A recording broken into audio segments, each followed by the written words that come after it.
혹시 텃밭 시즌이 봄부터 시작한다고 확신하시나요?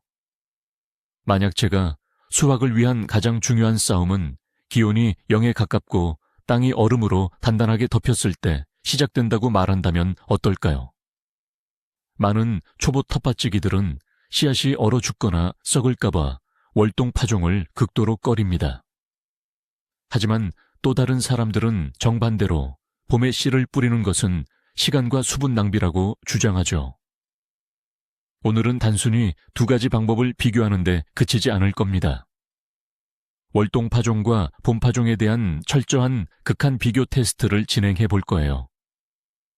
제가 한 번은 얼마나 어이없는 실수 하나 때문에 밭의 절반을 날려 먹었는지, 그리고 다른 방법을 써서 6월부터 아삭한 당근을 맛볼 수 있었던 비결을 알려드리겠습니다. 텃밭 일정을 완전히 뒤집어 놓을 수도 있는 그 진실을 알아볼 준비가 되셨나요? 그럼 시작합니다. 실질적인 방법에 들어가기 전에 씨앗들이 추운 계절 동안 실제로 어떤 변화를 겪는지부터 이해해 봅시다. 역사적으로 볼 때 야생에서 누가 봄에 씨앗 봉투를 들고 다니겠습니까? 식물들은 가을에 씨앗을 떨굽니다.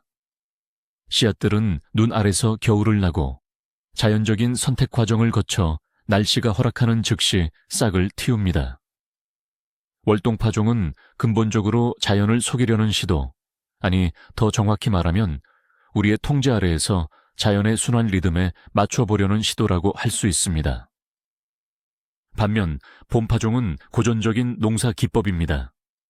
위험 요소를 최소화하기 위해 완벽하고 온실 같은 이상적인 조건을 만들어주는 것이죠.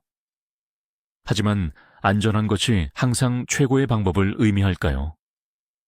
지금부터 자세히 파헤쳐 보겠습니다. 월동 파종의 가장 큰 장점, 그러니까 핵심 강점부터 이야기해 보겠습니다. 바로 수분입니다. 봄이 되어 우리가 슬슬 시동을 걸고 5월 연휴에 텃밭에 도착할 때쯤이면 땅은 이미 빠르게 말라가기 시작합니다. 바람이 수분을 순식간에 날려버리죠. 하지만 겨울에 미리 심어둔 씨앗들은 다릅니다. 이들은 눈이 녹기 시작하는 순간부터 활동을 개시합니다. 가장 유용하고 구조화된 귀한 해빙수를 흠뻑 흡수하게 되는 겁니다. 우리가 굳이 물을 줄 필요가 없습니다. 우리가 텃밭으로 가는 길에 막히는 교통체증 속에 갇혀있는 그 시간에도 씨앗들은 이미 충분히 부풀어 오르며 싹을 틔울 준비를 하고 있습니다. 이는 식물들에게 엄청난 추진력을 제공합니다. 봄에 우리가 물뿌리개를 제때 가져가지 못해서 놓치기 쉬운 바로 그 거대한 초기 성장 동력을 말이죠. 두 번째 핵심은 단련입니다. 두 명의 운동선수를 상상해 보세요. 한 명은 에어컨이 나오는 따뜻한 실내 체육관에서 훈련하고 다른 한 명은 날씨에 상관없이 밖에서 장거리 달리기를 합니다. 누가 더 강한 지구력을 가질까요? 겨울철 저온 처리, 즉 춘화 처리를 거친 씨앗은 훨씬 더 튼튼한 싹을 틔웁니다. 약하고 병들거나 제대로 발달하지 못한 씨앗들은 겨울에 자연스레 죽습니다. 이것이 바로 자연 선택의 원리입니다.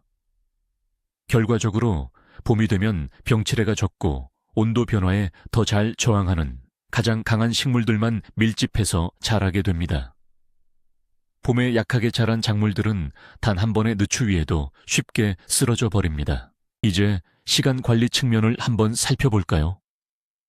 농사짓는 사람에게 봄철이란 말 그대로 전쟁터입니다. 밭을 일구고 나무를 하얗게 칠하고 가지치기를 하고 감자를 심고 토마토 모종을 옮겨 심어야 합니다. 정말 정신이 하나도 없죠. 하지만 월동 파종, 겨울나기 파종을 해두면 이 엄청난 업무 부담의 상당 부분을 덜어낼 수 있습니다. 당근, 비트, 각종 채소, 그리고 양파를 심을 밭은 이미 가을부터 준비가 끝납니다. 결과적으로 가장 바쁜 봄철에 중요한 일들을 처리할 여유 시간을 확보하게 되는 겁니다. 이것은 농업 기술의 문제가 아니라 오롯이 여러분의 개인적인 시간 관리와 심리적 안정에 관한 문제입니다. 11월에 일을 끝내두면 5월에는 마음 놓고 편안하게 쉴 수 있습니다. 하지만 솔직히 말해서 모든 것이 순조롭지는 않습니다. 가을 파종, 즉 월동 파종의 가장 큰 위험은 바로 유혹적인 포근함, 다시 말해 일시적인 온난화입니다. 만약 파종 시기가 너무 빨라서 예를 들어 10월처럼 기온이 여전히 영상 10도까지 오르내릴 때 씨앗을 심으면 싹이 틀 수 있습니다. 그리고 그 후에 갑자기 혹독한 서리가 닥치면 끝입니다. 수확은 불가능해집니다. 싹은 순식간에 죽게 됩니다. 이것이 초보자들이 가장 흔하게 저지르는 실수입니다. 여기서는 일찍 심는 것보다 늦게 심는 것이 낫다는 원칙이 적용됩니다. 파종은 말 그대로 흙이 꽁꽁 얼어붙은 후에 따뜻함으로 다시 돌아갈 일이 확실히 없을 때 해야 합니다. 또 다른 중요한 팁은 바로 파종량입니다. 봄에 파종할 때는 비싼 종자를 아끼기 위해서 씨앗을 하나하나 정성껏 놓을 수 있습니다. 하지만 겨울 파종, 즉 월동 파종 시에는 그렇게 할 수 없죠. 일부 씨앗이 손실되거나 얼어 죽을 위험을 반드시 감수해야 합니다. 따라서 월동 파종 시에는 일반 파종량보다 25%에서 심지어 30%까지 파종량을 늘려야 합니다. 만약 봉투 안에 씨앗이 달랑 5개만 들어있는 고가의 교배종을 구입하셨다면 그것을 월동 파종하는 것은 정말 미친 짓입니다. 이 방법을 위해서는 단순하고 믿을 만한 일반 품종을 선택하시고 대용량 봉투로 구매하는 것이 훨씬 좋습니다. 이제 해충에 대한 이야기로 넘어가 보겠습니다. 십자화과 벼룩이벌레가 봄에 심은 무나 루콜라 같은 작물을 얼마나 많이 망가뜨리는지 혹시 보셨나요? 이 벌레들은 연약한 봄 새싹들이 막 올라올 때 정확히 그때 활동을 시작하거든요. 하지만 겨울을 나기 위해 미리 심은 작물들은 이 시기쯤이면 이미 충분히 튼튼해져서 잎이 단단하고 거칠어집니다. 따라서 해충들의 공격 대상에서 벗어나게 되죠. 덕분에 우리는 화학약품을 사용하지 않고도 벌레 먹지 않은 깨끗한 수확물을 얻을 수 있습니다. 단순히 작물이 취약한 시기와 해충의 활동 시기를 시간적으로 분리해 주는 것만으로 가능한 일입니다. 그렇다면 밭1항 자체는 어떻게 해야 할까요? 월동 파종의 경우 토양 준비는 그야말로 필수입니다. 봄에는 흙을 갈아엎고 바로 심어도 되지만 가을에는 흙이 부드러울 때 미리 밭을 준비해 두셔야 해요. 막상 씨앗을 심으러 갔는데 흙이 딱딱하게 굳어 흙덩이가 져 있다면 아무 소용이 없습니다. 미리 작업을 마쳐서 흙이 충분히 가라앉도록 정착되도록 해야 합니다. 게다가 장소는 물 빠짐이 좋은 평평한 곳이나 약간 높은 둑을 선택해야 합니다. 만약 봄에 그곳에 물이 고인다면 씨앗들이 산소 부족으로 질식하거나 그대로 썩어버리게 됩니다. 따라서 저지대에서의 월동 파종은 절대 금기입니다. 자, 이제 작물별로 구체적으로 이야기해 봅시다. 늦가을 파종의 여왕은 단연 당근입니다. 봄에 심는 당근은 당근 뿌리파리 때문에 피해를 자주 입지만 늦가을에 심는 당근은 이 시기를 절묘하게 피해갈 수 있죠. 게다가 이렇게 재배한 당근은 훨씬 더 크고 식감이 아삭하고 좋습니다. 하지만 단점도 하나 있습니다. 겨울철 저장이 어렵다는 점이죠. 따라서 늦가을 당근은 주로 여름에 바로 수확해서 먹거나 가공용으로 사용하고요. 겨울에 오래 보관할 용도는 봄에 다시 한번 씨앗을 파종해야 합니다. 하나를 먹으면 다음 당근이 바로 익는 정말 완벽한 순환 컨베이어인 셈입니다. 비트. 여기서는 좀 까다롭습니다. 비트는 혹독한 추위나 강한 냉해를 겪으면 쉽게 꽃대가 올라오는 성질이 있습니다. 만약 일반적인 품종을 가을에 심어 겨울을 나게 하면 봄에 우리가 원하는 뿌리비트, 대신 꽃대만 쑥 솟아나 버립니다. 결국 보르시를 끓여 먹을 수 없게 되는 거죠. 따라서 겨울에 파종할 계획이라면 반드시 전용 품종을 찾아야 합니다. 포장지에 추대 저항성 또는 월동 파종에 적합이라고 명시된 씨앗을 꼭 확인하고 선택해야 합니다. 이 규칙을 무시하는 것은 곧 수확 실패를 보장하는 것과 마찬가지입니다. IP 채소 이야기입니다. 딜, 파슬리, 고수, 시금치, 그리고 다양한 샐러드 채소들 말이죠. 이 작물들은 월동 파종으로 키우면 그야말로 최고입니다. 가을 파종은 가장 이르고 비타민이 풍부한 IP 채소를 수확하게 해줍니다. 여러분이 봄 파종을 이제 막 시작할 때쯤이면 이미 가을에 심었던 채소들은 싱싱한 샐러드로 뜯어 먹을 수 있을 정도가 되죠. 특히 파슬리와 샐러리가 그런데요. 이 작물들은 에센셜 오일 성분 때문에 봄에 심으면 발화가 정말 느립니다. 하지만 겨울 동안 그 오일 성분이 씻겨 나가기 때문에 이듬해 봄에는 씨앗들이 훨씬 빠르고 균일하게 싹을 틔웁니다. 이제 봄 파종의 장점을 이야기해 봅시다. 이 봄 파종이 가진 확실한 장점은 뭘까요? 바로 예측 가능성입니다. 봄에는 농부가 이 과정을 직접 통제합니다. 날씨 상태나 토양의 컨디션을 눈으로 직접 확인할 수 있죠. 밭에 비닐 멀칭을 씌울 수도 있고 따뜻한 물을 줄 수도 있습니다. 봄 파종은 더 확실한 결과를 보장합니다. 특히 겨울이 매우 불안정한 지역, 가령 눈 없이 영하 30도까지 내려가거나 갑자기 비와 함께 영상 5도가 되는 변덕스러운 지역에서는 특히 그렇습니다. 이런 상황에서 월동 파종은 말 그대로 늘 복불복입니다. 봄이 좋은 또 다른 이유는 바로 땅을 손볼 수 있다는 점입니다.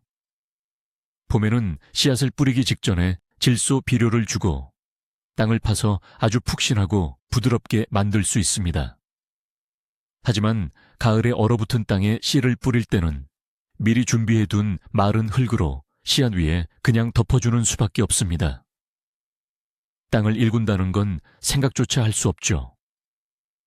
만약 밭의 흙이 무겁고 점토질이라면 겨울 동안 매우 단단하게 뭉쳐서 연약한 새싹이 빛을 보고 자라기 어려워질 수 있습니다. 봄에는 이 문제를 해결하기가 훨씬 수월합니다. 씨앗을 심는 깊이도 계절에 따라 달라집니다. 겨울엔 봄보다 더 얕게 심어야 할까요? 아니요, 그 반대입니다. 겨울에는 씨앗을 보통 때보다 약 0.5cm에서 1cm 정도 더 깊게 심어야 합니다. 그래야 해빙기에 녹은 물에 씨앗이 휩쓸려 나가지 않고 새들이 쪼아 먹는 것을 방지할 수 있습니다. 하지만 봄에 너무 깊게 심으면 발화가 늦어질 수 있습니다. 따라서 계절별로 이 차이를 명확히 인지하고 봄 파종의 방식을 가을이나 월동 파종에 적용해서는 안 됩니다. 이것이 바로 다음 해 봄에 밭이 텅 비게 되는 흔한 실수 중 하나입니다. 멀칭에 대해 이야기해 봅시다. 겨울이 오기 전 씨앗을 뿌리는 월동 파종의 경우 멀칭은 선택이 아닌 필수입니다. 피트, 부엽토, 퇴비 같은 덮개 물질들은 마치 이불처럼 작용합니다.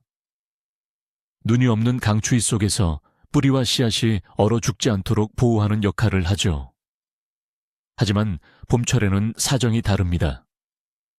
파종 직후 바로 멀칭하는 것이 항상 이로운 것은 아닙니다. 밝은 색의 멀칭제는 햇빛을 반사해서 땅이 따뜻해지는 것을 방해할 수 있기 때문입니다. 봄에는 흙을 충분히 드는 것이 중요하지만 겨울에는 온도를 일정하게 유지하는 것이 핵심입니다. 이러한 온도 관리 원리를 제대로 이해하는 것이 바로 성공적인 수확을 결정짓습니다. 씨앗 양파, 이걸 심는 건 좀 특별한 이야기입니다. 양파를 가을에 심어 겨울을 나게 하는 월동 파종은 튼실한 알을 얻고 꽃대가 올라와 버리는 현상, 즉 추대를 막는 가장 좋은 방법입니다. 특히 오직 가장 작은 모종만을 골라 심었을 때 그 효과가 극대화되죠. 작은 씨앗 양파는 집 안에 보관하는 것처럼 겨울 동안 말라버리지 않고 땅속에서 완벽하게 보존됩니다. 그러다 봄이 되면 아주 힘차게 성장을 시작합니다. 반면 봄에 양파를 심게 되면 날이 더워지기 전에 양파알이 충분히 커지지 못하고 성장을 멈춰버릴 위험이 높습니다. 바로 이 점에서 월동 재배가 확실한 승리라고 볼 수 있습니다. 꽃 이야기를 해봅시다. 아름다움, 즉 미관을 놓칠 순 없겠죠. 아스터, 금잔화, 코스모스, 에쇼루치아, 라바테라. 이 꽃들은 모두 가을에 씨앗을 뿌려 노지 월동 파종이 가능한 품목들입니다. 게다가 아스터는 가을에 심으면 곰팡이성 질병인 시드름병, 푸사리움에 덜 걸립니다. 이 병은 보통 창가에서 키우는 어린 모종을 망가뜨리곤 하죠. 여러분은 화분이나 인공 조명에 신경 쓸 필요 없이 흙에서 바로 튼튼하고 단련된 꽃 모종을 얻게 됩니다.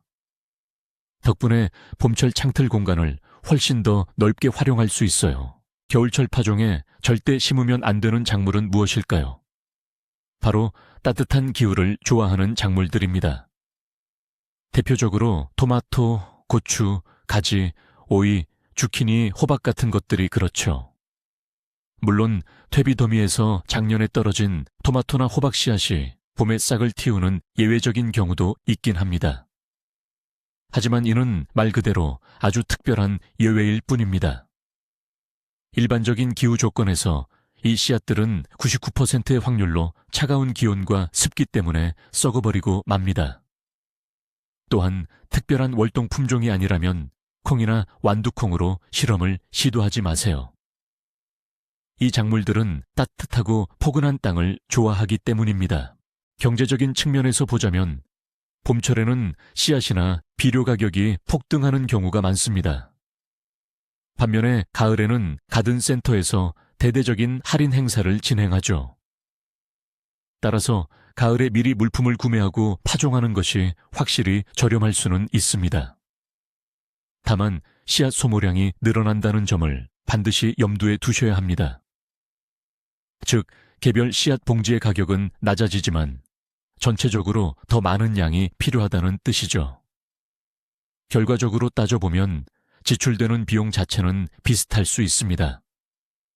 하지만 우리는 더 좋은 품질의 수확물과 시간을 절약할 수 있다는 이점을 얻게 됩니다.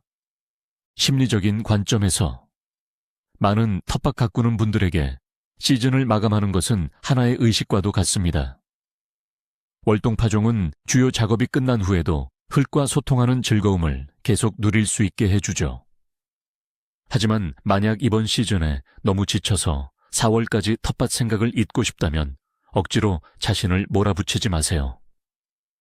11월에 열정이 없었다 하더라도 봄 파종을 선택해도 전혀 문제가 없습니다. 텃밭 가꾸기는 짐이 아니라 기쁨이어야 합니다. 자신의 성향에 맞는 방식을 선택하세요. 그렇다면 결론은 뭘까요? 완벽한 전략은 없지만 가장 현명한 절충가는 있습니다.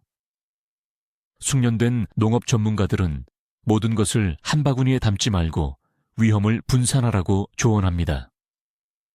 최대한 빨리 식탁에 올리고 싶은 작물들, 예를 들어 쌈채소, 어린 당근, 그리고 무 같은 것들은 월동 파종을 하세요. 반면 겨울에 오랫동안 저장할 주력 작물들은 봄 파종으로 미루는 겁니다. 위험을 50대 50으로 나누십시오.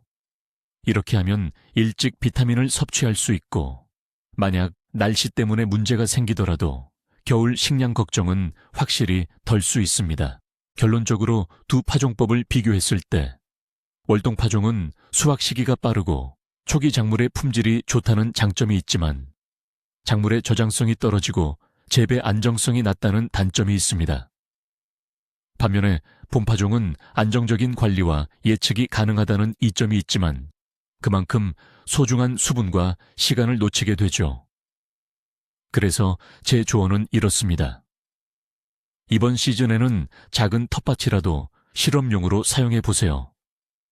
눈이 오기 직전에 당근 한 줄과 딜 한 줄을 심어보는 겁니다. 믿어보세요. 6월쯤 이웃들이 이제 막 올라온 작은 싹들을 솎아낼 때 여러분이 첫 아삭한 당근을 수확하는 순간 이거 하길 정말 잘했네 라고 생각하실 겁니다.